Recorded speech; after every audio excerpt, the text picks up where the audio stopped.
passer à la correction de l'exercice 22. Donc on considère une fonction f dont on a le tableau de variation ci-contre. Sur quel intervalle, quel est le domaine de définition de la fonction f? Donc les x vont de 3 jusqu'à 10, donc le domaine de définition de f, df, c'est l'intervalle 3 jusqu'à 10. Question 2. Sur quel intervalle la fonction f est-elle croissante? Donc attention, c'est une erreur classique, les intervalles se lisent sur la première ligne, sur l'axe des abscisses. Donc la fonction f est croissante sur l'intervalle allant de 3 à 5, c'est sur l'intervalle 3, 5 et sur l'intervalle 6, 10. Attention, les intervalles se lisent sur la première ligne. Question 3. Sur quel intervalle la fonction f est-elle décroissante? Donc elle est décroissante sur l'intervalle 5, 6. Donc c'est sur l'intervalle 5 jusqu'à 6. Ensuite, on vous demande quelle est l'image de 5 par la fonction f. Donc l'image de 5, on se met en x égale 5, on descend jusqu'à la courbe représentative de f et son image vaut 9.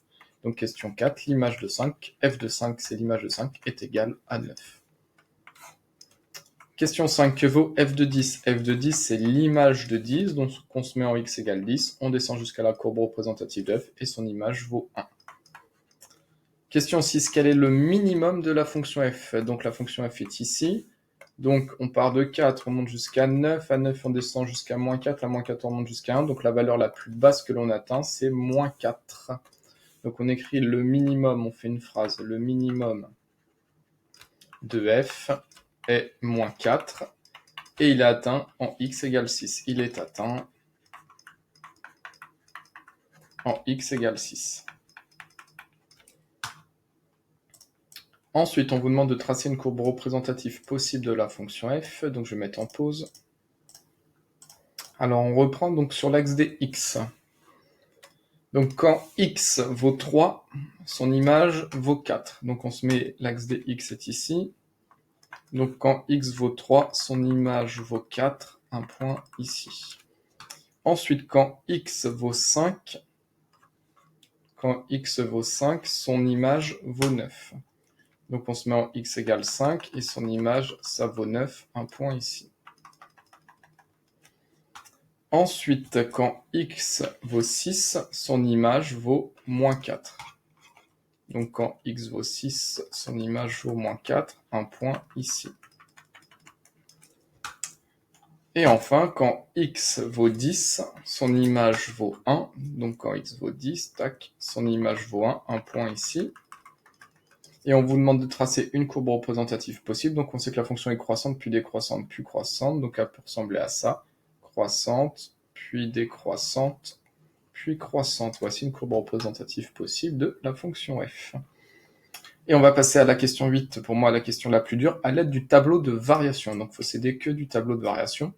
Déterminer si les affirmations suivantes sont vraies, fausses, ou attention, on ne peut pas savoir. Donc il faut dire dans chaque cas vrai, faux, ou on ne sait pas. Allez, alors affirmation 1, est-ce que f de 8 est strictement supérieur à f de 7? Donc f de 8 c'est l'image de 8 par f, f de 7 c'est l'image de 7 par f. Donc on regarde, c'est situé où 7? 7 c'est entre 6 et 10, donc 7 c'est là, et f de 7 c'est l'image de 7, donc on descend jusqu'à la fonction f, et là on a f de 7, l'image de 7. Et il faut le comparer avec f de 8, donc 8 c'est entre 7 et 10, donc c'est là, c'est entre 7 et 10, on descend jusqu'à la courbe représentative de f, et là on a f de 8, l'image de 8. Donc on constate bien que sur l'intervalle, attention, l'intervalle sur l'intervalle 6, 10, la fonction f est croissante, on passe de moins 4 jusqu'à 1. Donc forcément, on constate bien que l'image de 8 est bien plus grande que l'image de 7. Donc l'image de 8 est strictement supérieure à l'image de 7, ça, affirmation vraie. Affirmation suivante, est-ce que l'image de 5,2 est strictement inférieure à l'image de 5,4 par f? Donc 5,2 c'est entre 5 et 6, donc on est ici. On descend jusqu'à la courbe de f, et là on a f de 5,2. Ensuite 5,4 c'est entre 5,2 et 6, c'est ici. On descend jusqu'à la courbe représentative de f, et là on a f de 5,4. Qu'est-ce que l'on peut dire? On peut dire que sur l'intervalle 5 jusqu'à 6, sur cet intervalle-là, la fonction f est strictement décroissante. Et on constate que l'on passe de 9 et on descend jusqu'à moins 4. Donc, l'image de 5,2 par f de 5,2, est bien strictement supérieure à l'image de 5,4. Donc ça, c'est affirmation fausse. C'est f de 5,2 qui est strictement supérieur à l'image de 5,4. Donc là, l'affirmation était fausse. Ensuite, question suivante. f de 4, est-ce que ça vaut 3? Donc l'image de 4, est-ce que ça peut être égal à 3? Donc 4, c'est où? C'est entre 3 et 5. Donc 4, c'est ici. On descend jusqu'à la courbe représentative de f, et là on a f de 4, l'image de 4. Et qu'est-ce que l'on peut dire de l'image de 4? Si vous regardez, sur l'intervalle 3, 5, la fonction est strictement croissante, on passe de 4 jusqu'à 9. Et f de 4, c'est donc un nombre entre 4 et 9. Donc, est-ce que ça peut être égal à 3? Bah non, affirmation, ça c'est affirmation fausse.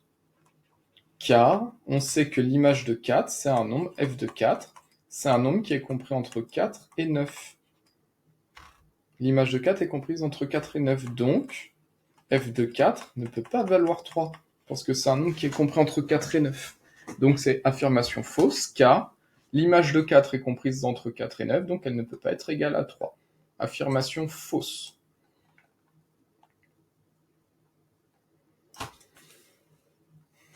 Ensuite, on vous demande, l'image de 9 est-elle strictement supérieure à l'image de 3,5?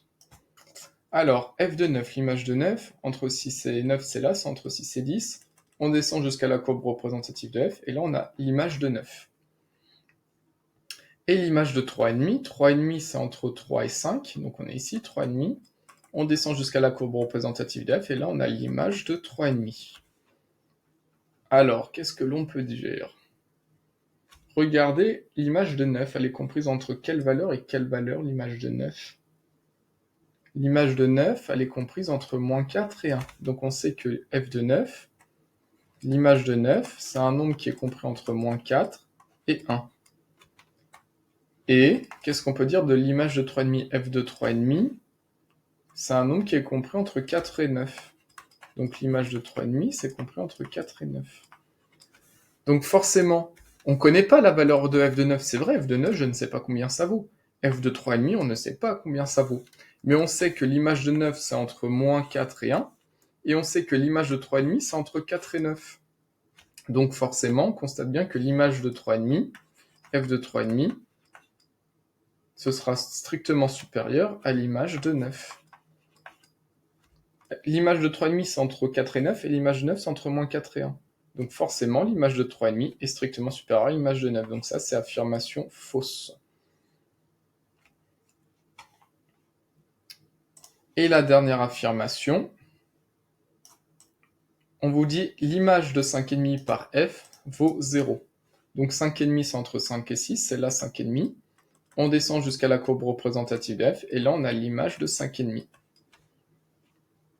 Et on vous dit, est-ce que l'image de 5,5 vaut 0? Alors qu'est-ce que l'on sait sur l'image de 5,5? Sur l'image de 5,5, on part de 9, on descend jusqu'à moins 4. Donc on sait que l'image de 5,5, c'est un nombre compris entre moins 4 et 9. Voilà. Donc est-ce que ça vaut 0? Bah, c'est possible. F de 5,5, c'est un nombre entre moins 4 et 9. Est-ce qu'on peut affirmer que l'image de 5,5 vaut 0? Non, on sait juste que c'est un nombre entre moins 4 et 9. Donc là, fallait mettre on ne peut pas savoir.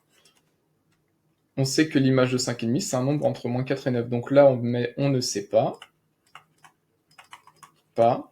car, hop, deux points, l'image de 5,5, c'est un nombre entre moins 4 et 9. Donc peut-être qu'il vaut 0, peut-être qu'il ne vaut pas 0, c'est juste que c'est un nombre entre moins 4 et 9. Donc on ne sait pas. Et voilà pour la correction de cet exercice.